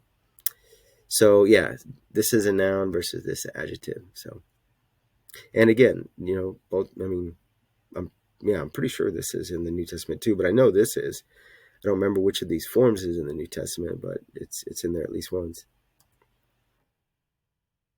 Okay, so now let's talk a little bit about multiplication. Before we go further, see some numbers, with regard to this idea of multiplication, and it's going to help us form higher level numbers. We're going to use this idea of multiplication, so let's talk about that a little bit. Okay, what is the suffix appended, which means times? When we say 2 times 4, which we know that means 8, right? So 2 times 4. So it's this suffix kis, right? That's how you say that. So when you ask the question posakis, you're asking how many times, right? And then you could answer it as polakis. It mean many times, right? Often or many times. And then pleistakis. So instead of polakis, many times we say most, or the most often, or the most number of times, right? Pleistakis. And then osakis, or hosakis, sorry, rough breathing mark, hosakis, as many times as, and then that's the beginning of the sentence. This particular verse, 1 Corinthians 11, 25, 26, so it's using it twice, hosakis ean pinete. So here we got the subjunctive use of pino, which is a verb meaning to drink, right? So it's humes, like you guys, like second person plural, ean humes pinete tuto. If you would drink this, right? if you would drink this. So as many times as ean pinete tutto. So as many times as if you would drink this, or when you would drink this kind of idea. Topoterion. So the cup. Topoterion. So the neuter noun there. Hosakis esthiete. So here it was pino for drink. Here it's esthio for eat. Right? Hosakis esthiete in the subjunctive also, just like this is subjunctive. Humes tutoton arton. Okay, so it's humes esthiete. Right? Just like this is implied humes pinete. So hosakis esthiete humes. So as often as you eat this, tuton, ton arton. So this is a demonstrative pronoun modifying the bread, ho artos, ho arton, or ton arton. So this is singular accusative. So is this then. This must be also in singular accusative to match. Tuton ton arton. That's what I would say, right? So if we want to say it in the nominative, and of course it's ho artos, it's arsenikon, right? Which, remember what that means? That's the masculine gender, ho arsenikon. You would say ho artos. So the way you would say the demonstrative pronoun with that in the nominative would be hutos ho artos. This bread, right? But here it's the accusative. So it's singular, right? Tuton ton arton. So hosakis esthiete humes tuton ton arton. So as many times as. So again, keys. Getting the idea? Okay, from 1,000 to 6,000. Okay, so again, staying with the adjective. Kilioi, kilii, kilia, right? As an adjective.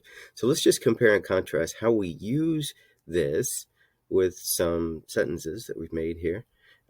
This is a noun, as we said, hai kiliades. We've already established that, right? So here's the nominative, the genitive, ton kiliadon, tais kiliasi is the dative, tas kiliadas. Now, of course, it's plural. All numbers greater than 1. They're all plural, if you haven't noticed that already. So using the adjective for 1,000, here's how we would use it. And we're going to use it attributively, right? Use the adjective attributively. Okay, hai kili oi anthropoi pore wontai prosta hierusoluma apoton kilion ektron kai didoasin tus kilius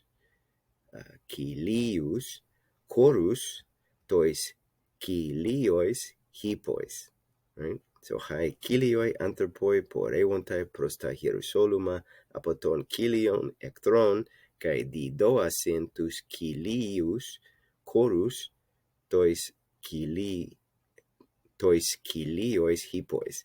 So real quick, I want to mention this. Choros basically was a measure back then of about 15 bushels, right? So here's our translation. That's why you see me doing this right here. So I transliterate the word here in English, but it's about 15,000 bushels. So 1,000 cores, or choros, choros, it's a masculine noun. And I'm using this from the New Testament, of course.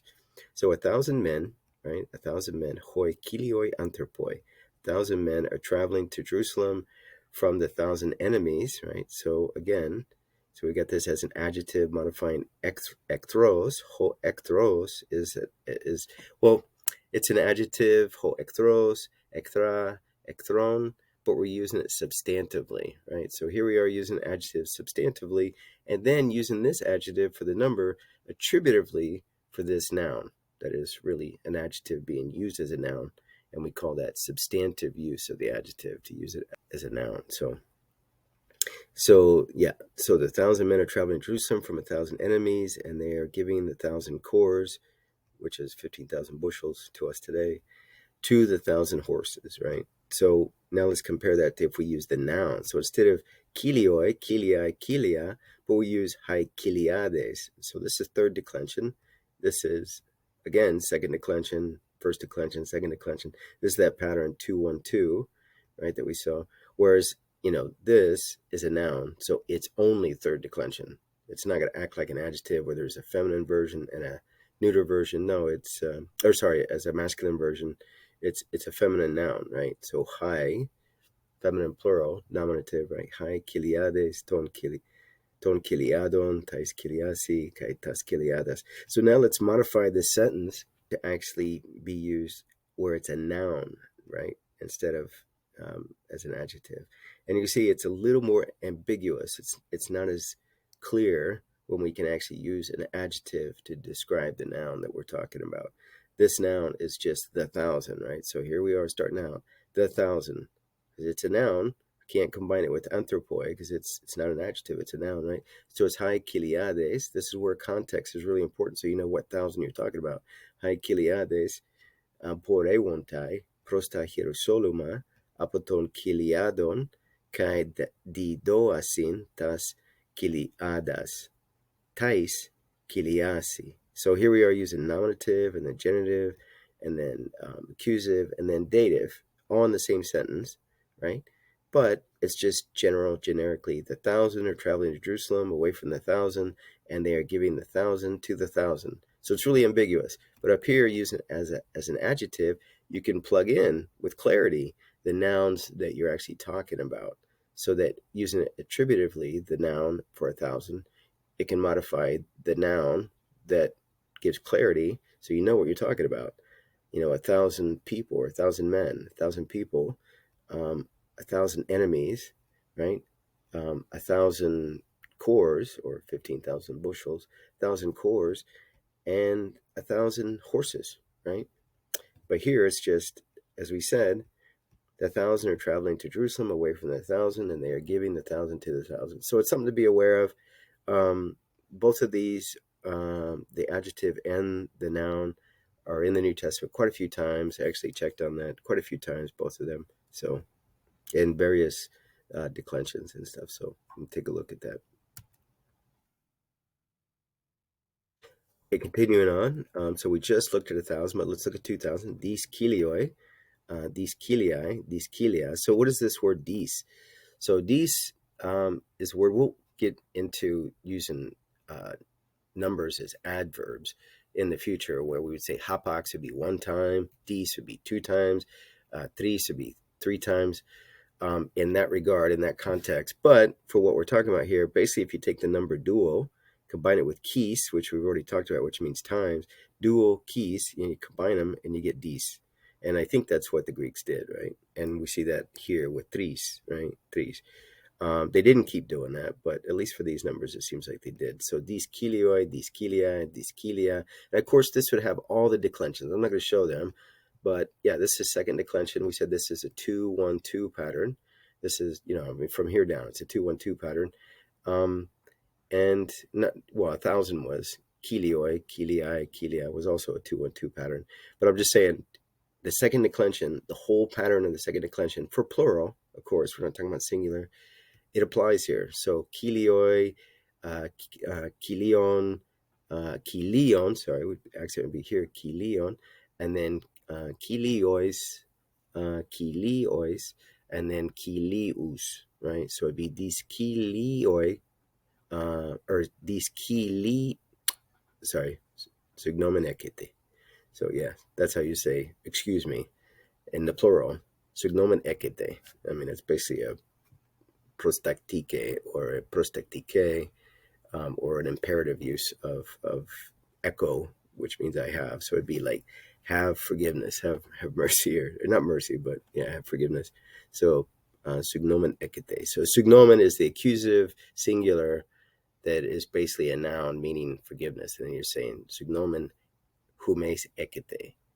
Of course you could say humes, but you don't have to. So it's just implied with ekete, right? So signomen ekete. So these kilioi, right? But the accent would shift over when here the ending is short. We'll get into accenting on some other video, but when it lengthens to genitive and then dative and then accusative plural, the ending will be long. It would be these we would then shift the accent over, so it'd be these kilion for genitive, omega nu, kilion, and then kiliois, and then kilius. So these kilio, or these these, let me start over with the nominative. These kilioi, right? discilion, disciliois, discilius. So that'd be the full paradigm. And yeah, so first declension, these kilii, right?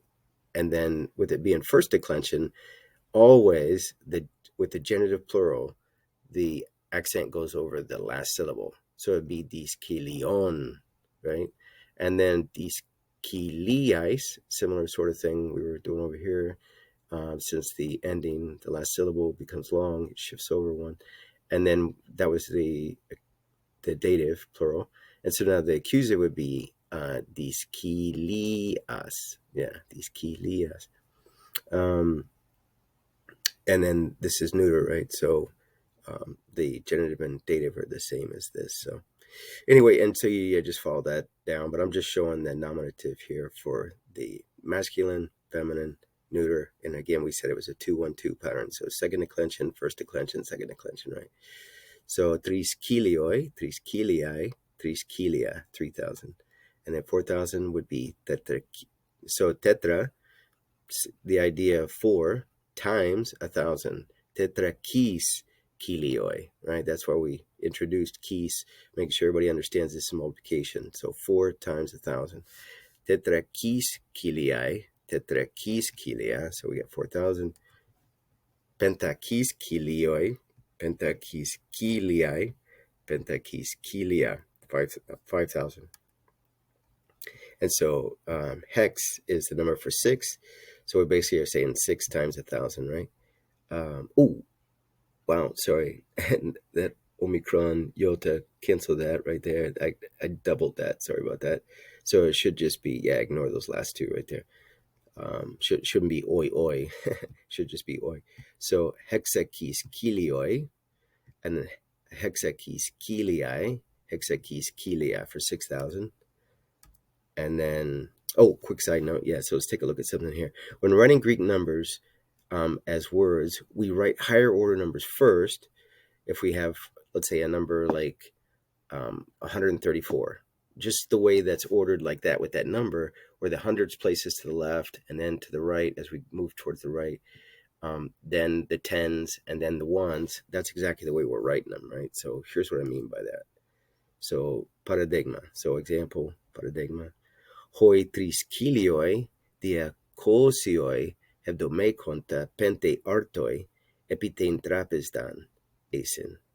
Right, so the 300 or the 3,275 loaves of bread, that's when we use the word artos, which means bread, in a plural, it's kind of implying the idea of loaves of bread. You know, it's, you wouldn't really say in English, the 3,275 breads are on the table. So it's better to kind of inject this idea of loaves of bread are on the table, right? So notice how we said the 3,000s placed first here, and then the 200s, and then the 70 here, and then 5. That's the way we would write it, yeah.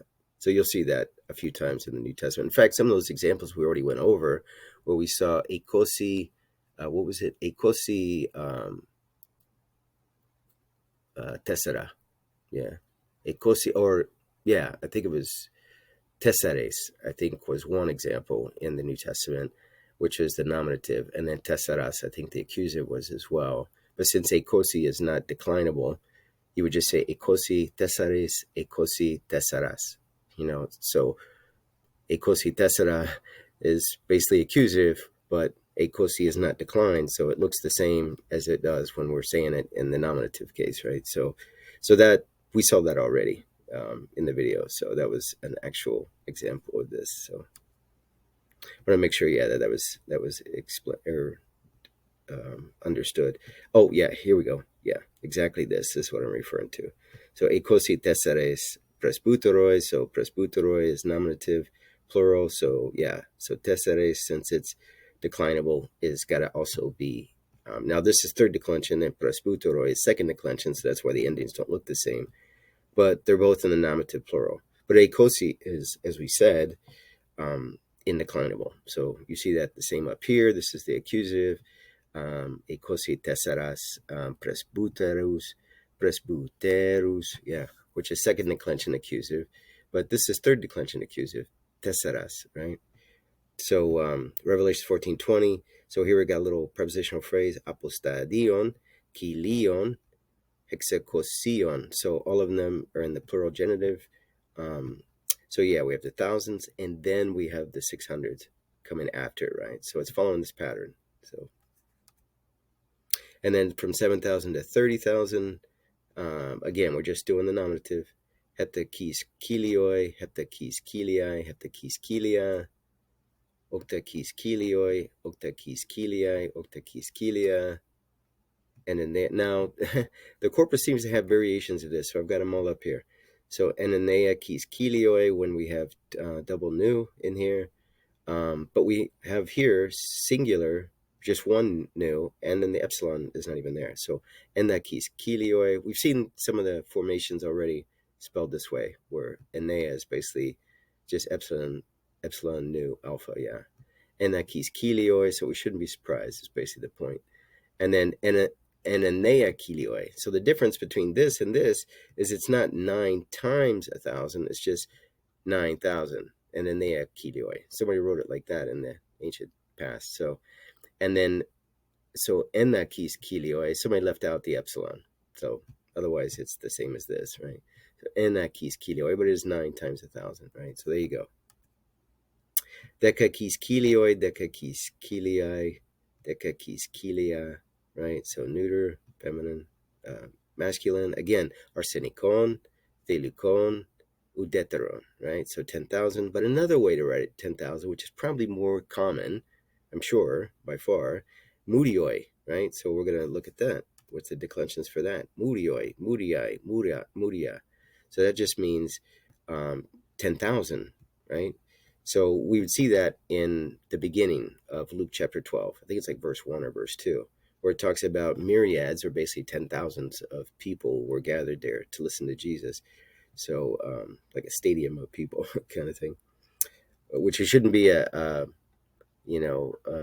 surprise that he, at one occasion when he's preaching his sermons, like the Sermon on the Mount, all the time, those kind of sermons like we see in Luke 6, which is the Sermon on the Plain versus the Sermon on the Mount in Matthew 5, 6, and 7.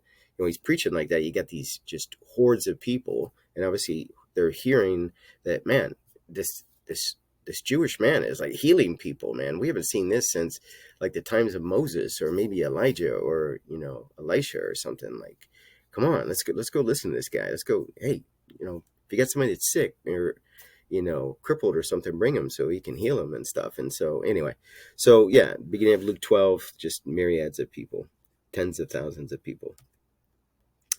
Dis mudioi, 20,000, right? Tris mudioi, tris mudia, right? So neuter. So that's 30,000. And then 40,000 to 200,000. So now tetra, we've seen that, times 10,000. So 4 times 10,000, and we end up with 40,000, right? So tetrakis mudioi, tetrakis mudiai, tetrakis mudia, pentakis mudioi, pentakis mudiai, pentakis mudia, 50,000. Hexakis mudioi, hexakis mudiai, hexakis mudia. So again, 6 times 10,000, 5 times 10,000, 4 times 10,000. That's how we end up with these numbers, right? It's multiplication, as we said, right? Heptakis mudioi, heptakis mudiai, heptakis mudia. So hepta, 7 times 10,000. Octakis mudioi, octakis mudiai, octakis mudia. Enakis mudioi. And then, of course, there's this variation. It's in the corpus. Both of these are seen. And enakis mudioi. So enakis mudiai, enakis mudia. So feminine, neuter, and then masculine. Of course, this is the variant. It could be enna or it could be enea, right? And then dekakis mudioi, dekakis mudiai, dekakis mudia. So this would be 10,000 times 10. So we end up with 100,000, right? And then if we want 200,000, we got to basically take our number for 20.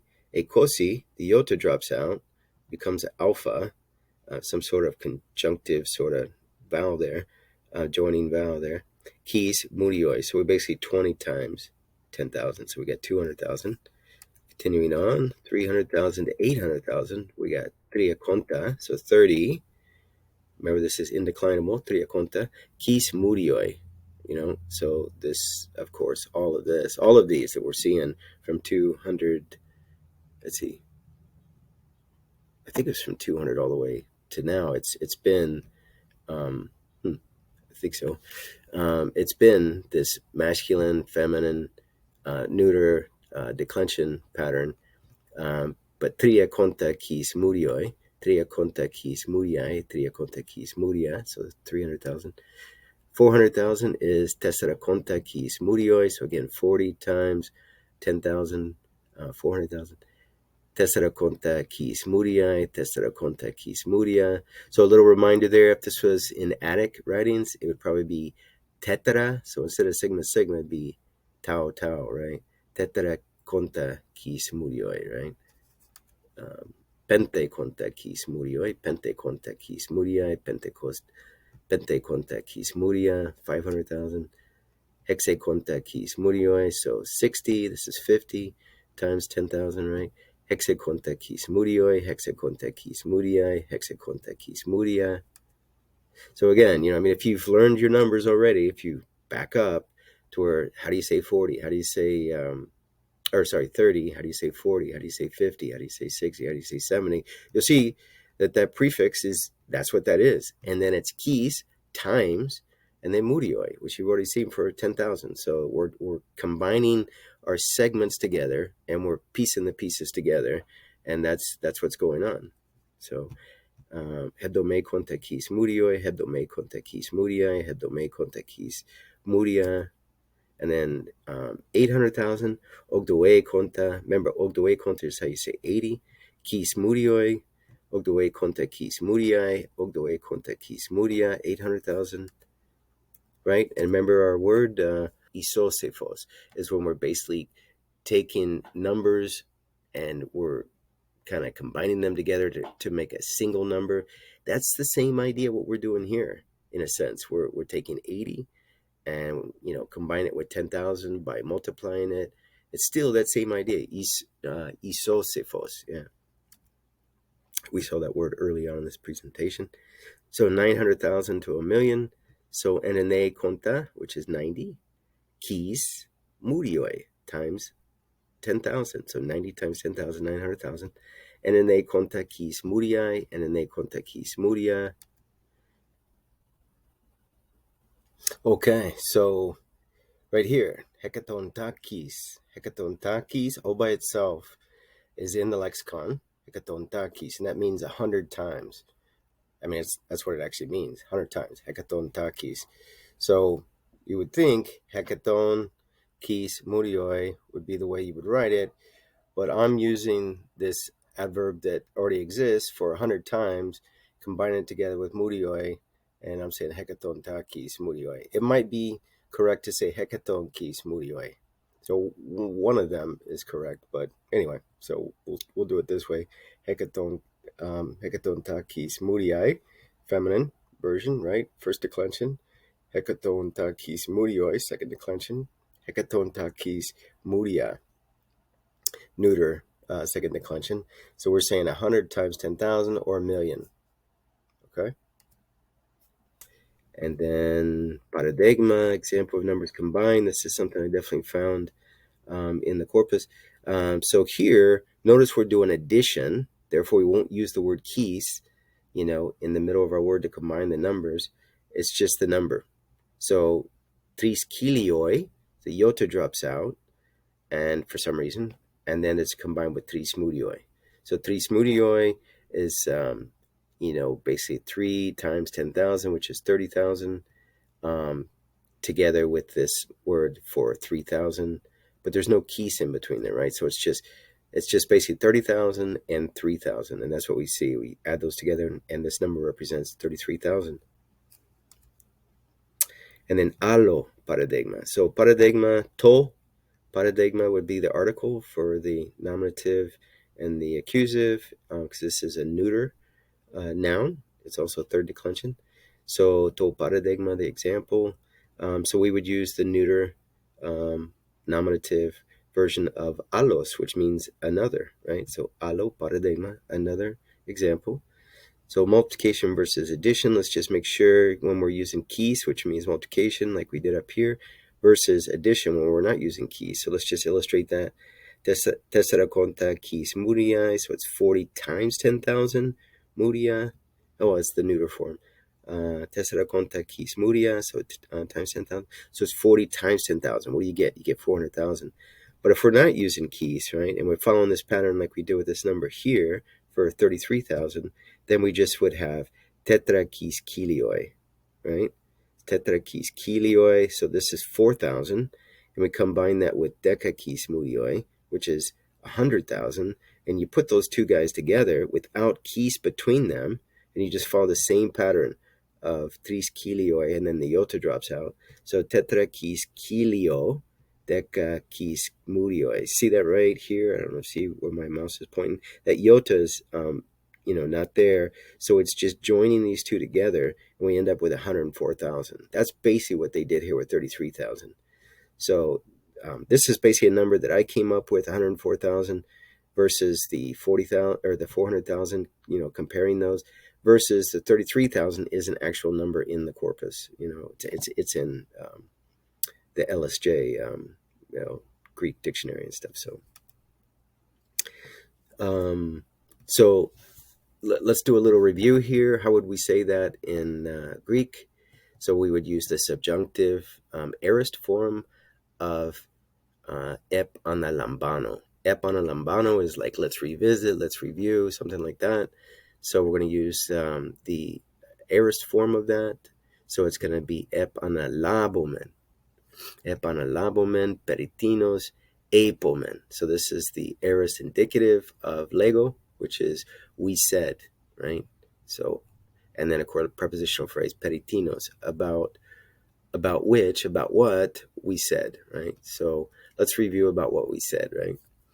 So here's some points that kind of walks through pretty much what we did in this video. We looked at how to spell declinable cardinal numbers from 0 to 4 for all cases, nominative, genitive, dative, and accusative, right? Indeclinable cardinal numbers from 5 to 199, right? So remember, 5 was pente, and then hex, and then hepta, octo. That's basically 5, 6, 7, 8. So all those were indeclinable. But declinable cardinal numbers from 200 to 1,000,000, we did that. We didn't do all the cases. We only did the nominative, right? We looked at some Greek history. Good old Alex the Great, how the ancient Mediterranean world began speaking Koine Greek as a common language, because Greek language, culture, art was spread throughout that ancient Mediterranean world. We looked at this leading to the Hebrew Old Testament being translated into Greek to become part of the Library of Alexandria under the king there in that Ptolemaic empire there around Egypt. So Ptolemy Philadelphus II, that set the stage for the apostles to be sent out to the lost world, not preaching Hebrew because nobody would understand it, but Greek, so that they would understand it because there was a common language. Isn't that interesting how God did that? Further, not using Hebrew scriptures that prophesied about Christ because nobody would understand them. They're in Hebrew, but Greek scriptures, because everybody by 300 years, from the time of Alexander the Great, 300 years went by. That's plenty of time for people to understand Greek. Even if it wasn't their primary language, it would have been a secondary language, just like English is for many today.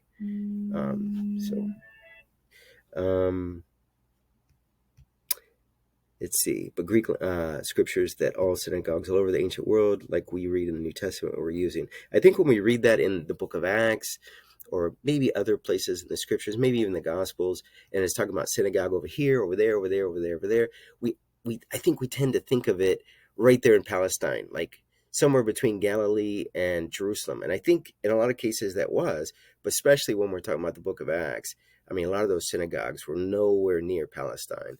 So in the ancient world, synagogue, which obviously is a Greek word that means comes from soon, the preposition soon, which is used with the dative for its object of the preposition, means like with, right?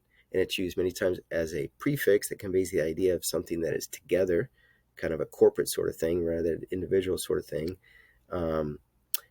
Like if I take, phoneo, which has to do with, me speaking, or, ego phono, I'm making sounds, right? But if I say sun phono soy, so now sun on the front of that is kind of the idea of me agreeing with you, right? So it's a corporate combined you with me sort of thing there, right? So so synagogue, yeah, soon in that sense, together with ago, which means lead. So soon and ago together, this noun that is synagoge, synagoge. Hey, synagoge is a synagogue, basically. It was a gathering place for Jews, right? So that was scattered all over the ancient world, and they were using the Septuagint. They were using the Greek scriptures. We saw how to read and write Greek numerals, aka the Greek alphabet that followed the models the Jews had been using. So remember we talked about that, where the Jews already had been using their alphabet for numbers. And then suddenly, according to scholars today, they say it's the 2nd century BC. I think it could have been even before that, maybe 3rd century, right?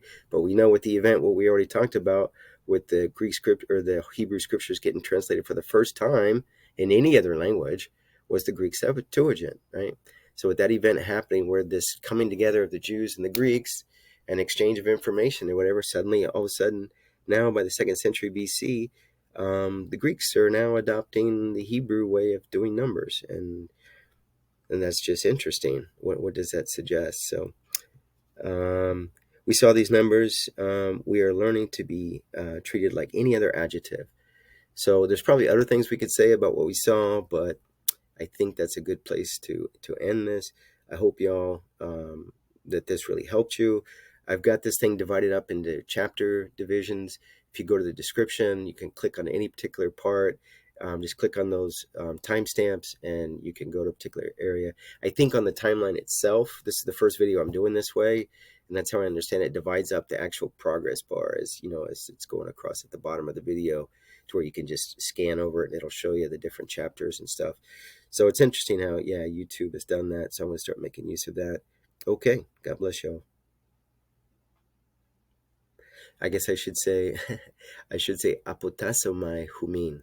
So that's how you would say farewell to somebody. Apotasomai humin. Of course, humin is dative plural for humes, which is, you all, you plural, right? So apotasomai humin.